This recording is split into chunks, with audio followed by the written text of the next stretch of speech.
지금 서울 청계광장 부근에서는 남재준 국정원장의 파면을 촉구하는 촛불 행진이 진행되고 있습니다.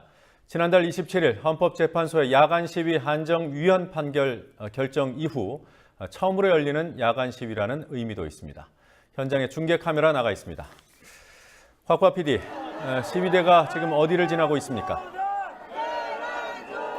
네, 시위대는 지금 을지로 2가를 지나고 있습니다.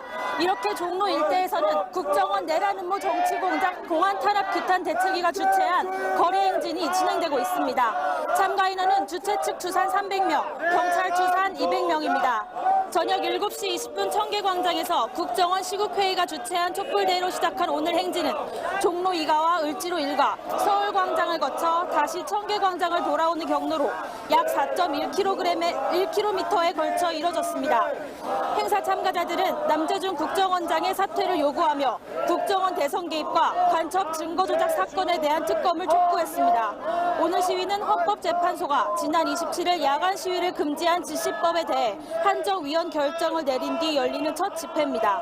하지만 도로 점거를 두고 주최 측과 경찰 간 충돌이 우려되는 상황입니다. 주최 측은 애초 한 개 차선을 이용해 도로로 행진하겠다고 경찰에 신고했지만 경찰은 주요 도로고 퇴근 시간이라 시민 위험이 예상된다며 이를 허용할 수 없다고 맞서고 있습니다. 경찰 병력은 총 12개 중대 800여 명이 동원됐습니다. 네, 증거조작 사건에 국정원이 조직적으로 개입한 사실이 드러난 만큼 국정원장 문책론이 확산되고 있습니다. 남재준 원장이 입장을 밝힌 적이 있습니까? 남재준 원장과 국정원은 어떠한 입장도 내놓지 않고 있는 상태입니다. 남 원장은 검찰이 국정원 김 과장과 협력자 김 씨를 기소한 그제도 청와대 국가안전보장회의 상임위에 참석해 일정을 소화했습니다. 검찰 공소장에 따르면 김 과장은 협력자 문서 위조 대가로 김 씨에게 740만 원을 지급하고 선양 총영사관의 이 형사에게 전문으로 증거 조작과 관련된 지시를 내렸습니다. 자금을 집행하고 전문을 보낼 때 상급자의 철저한 결제를 거쳐야 하는 국정원에서 이 같은 일을 남 원장이 몰랐을 리 없다는 의혹이 제기되고 있습니다. 또 권 과장과 이 형사가 선양 총영사관에 파견돼 증거를 조작한 일에 대해 남 원장이 인사권을 행사해 범행을 지휘한 게 아니냐는 의문도 제기되고 있습니다. 잠정 중단 상태에 있는 대공수사팀장과 단장, 국장, 차장과 남 원장에 대한 수사 요구가 커질 것으로 보입니다. 네, 유우성 씨 변호인단이 증거 조작에 대한 검찰의 철저한 수사를 요구하는 성명을 냈던데요. 어떤 내용이었습니까? 유우성 씨의 변호인 측은 검찰 수사 결과에 대해 전형적인 꼬리 자르기식 수사라며 적용된 법조도 잘못됐다고 주장하고 있습니다. 법 변호인단은 증거를 조작하는 등의 국정원 직원의 행위는 전형적인 사건 조작이고 권한 남용이며 국가보안법 12조 증거 날조 행위에 해당하는데도 검찰은 형법을 적용했다며 검찰이 검찰 지휘부에 대한 처벌을 회피하기 위한 것이라고 주장했습니다.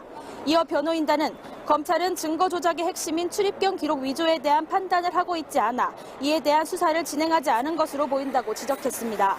실제로 검찰은 중국 정부가 위조로 규정한 3개 문서 중 2개의 위조 경위만 밝혀낸 상태입니다. 공소장에 따르면 유 씨의 출입경 기록은 국정원 김 과장 등이 신원 미상의 제2협력자에게 연락해 확인되지 않은 방법으로 위조하도록 했다고 써있을 뿐입니다. 변호인단은 검찰이 사실상 제2의 협력자에 대한 규명 자체를 포기한 것이라고 주장하고 있습니다.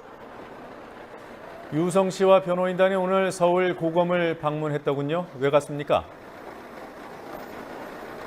유 씨와 변호인단은 오늘 오전 서울 고검 수사팀 사무실에 방문해 불필요한 소환은 자제하고 고발 사건에 대해 각하를 요구하는 의견서를 제출하고 왔습니다. 증거조작 수사팀은 지난달 31일 유 씨에게 오늘 오전 10시 피고발인 신분으로 검찰에 나와 조사를 받으라고 통보했습니다. 한 탈북 청년 단체가 오히려 유 씨 측의 증거 문서들이 위조됐다며 지난달 17일 유 씨를 사문서 위조 혐의로 검찰에 고발한 데에 따른 조사를 하기 위해서입니다. 이에 대해 장경욱 변호사는 유 씨를 소환할 하등의 이유가 없다며 언론에 난 근거 없는 부분으로 불필요한 고발인 소환은 자제해달라고 검찰에 요구했다고 밝혔습니다. 장 변호사의 말 들어보시겠습니다. 의무서도 위조된 것이라고 한다면 지금 법원의 증거조사 절차로서의 사실조회와 관련돼서 또 외교적인 경로를 통해서 중국 정부의 공식적 입장을 부인하신다는 얘기인지, 그게 지금 상황에서 애초 상황이 아니라 지금 이렇게 국정원이 조직적 계획적 범행이 드러난 이 마당에까지도 그런 얘기를 계속 하면서 저희를 소환하겠다는 것은 수사권 남용입니다. 네, 그리고 간첩 사건과 관련해 비공개 재판의 증인으로 섰던 한 탈북자의 증언이 북한의 국가안전보위부에 유출됐다, 이런 의혹이 있더군요. 여기에 대해 변호인단은 어떤 입장입니까? 유 씨의 변호인 측은 사실관계도 의심스러우며 자신들과는 무관하다는 입장입니다.